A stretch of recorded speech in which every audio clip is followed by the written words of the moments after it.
ہے اور میں کرسچن مذہب سے میرا تعلق ہے، اور میں نے دوسری کی کتابیں پڑھا ہے اور یہ حدیث بھی موجود ہے. مجھے حدیث نمبر میرے پاس لکھی ہوئی ہے، یاد نہیں ہے مجھے، کہ آپ کے چاچا دان نے کلمہ نہیں پڑھا. نبی پاک صلی اللہ علیہ وسلم نے آپ کے چاچا جان سے کہا جب وہ مرنے لگے تھے کہ آپ میرے کان میں کلمہ پڑھ لیں تو آپ جنت میں جائیں گے، اگر آپ کلمہ نہیں پڑھیں گے تو آپ جہنم میں جائیں گے.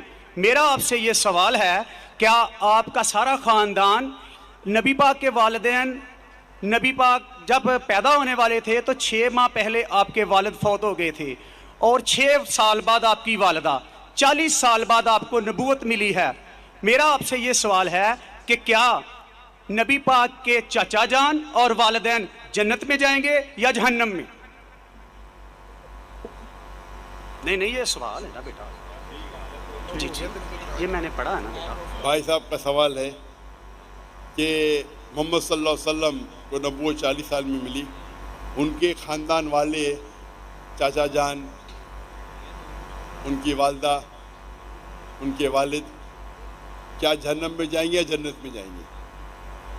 جو تحقیق کرنے کے بعد ہمیں پتہ لگتا ہے، ان کے خاندان والے کوئی بھی ہو، چاہے والد ہو، والدہ ہو، چاچا ہو، چاچی ہو، بہن ہو، بھائی ہو، اگر توحید پہ ہے اور شرک نہیں کرتے تو انشاءاللہ وہ جنت میں جائیں گے.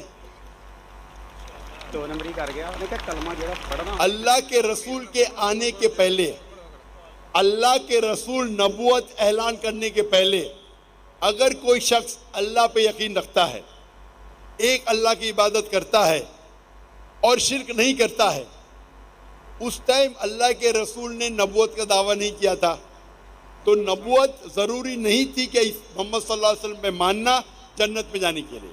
اس وقت آپ کو ماننا چاہیے کہ اللہ ایک ہے، اللہ کے ساتھ کسی کو شریک نہیں کرنا چاہیے.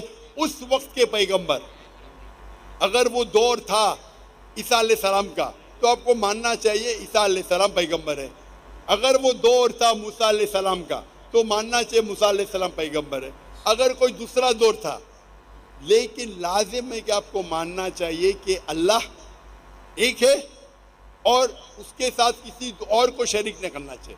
تو آپ کس کی بھی تحقیق کرو، والد، والدہ، بھائی، بہن، جو بھی ہے، آپ نے جو ذکر کیا، تو اگر ان کے رشتہ دار، چاہے والد ہو یا والدہ، چاہے بھائی ہو یا بہن، چاہے چاچا ہو چاچی، کوئی بھی ہو، اگر شرک کرتے ہیں، ایک اللہ کی عبادت نہیں کرتے، تو وہ جنت میں نہیں جائیں گے، جہنم میں جائیں گے. آپ نے جو کہا، ایک حدیث کا ذکر کیا، آپ کو حوالہ نہیں پتا تھا، کیا ان کے چچا، آپ صحیح فرماتے ہیں، ان کے چچا ابو طالب، انہوں نے اللہ کے رسول کو پروٹیکٹ کیا، ان کو محفوظ رکھا دشمنوں سے، کیونکہ وہ اپنے قبیلے کے تھے. لیکن وہ یہ نہیں مانتے تھے کہ اللہ ہی کے اور اللہ کے رسول محمد صلی اللہ علیہ وسلم کے پیغمبر ہیں، لیکن اپنے جان سے بڑھ کر ان کی حفاظت کی. اسی لیے اللہ کے رسول چاہتے تھے کہ ان کے چچا اسلام قبول کرے، لیکن انہوں نے قبول نہیں کیا. آپ کا کہنا ہے کیا وہ جنت میں جائیں گے؟ نہیں، کیونکہ انہوں نے اسلام نہیں قبول کیا.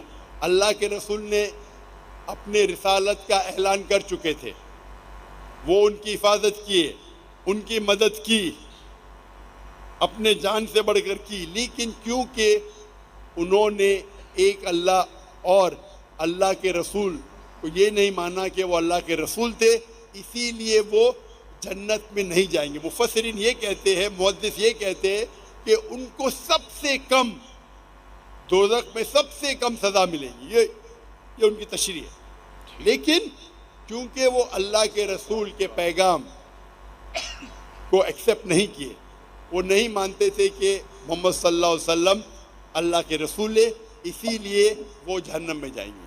تو رشتہ دار ہونے کی وجہ سے کوئی اللہ کے رسول کے یا کوئی اچھے انسان کے آپ کو جنت نہیں ملیں گی. جنت میں جاننے کے لیے آپ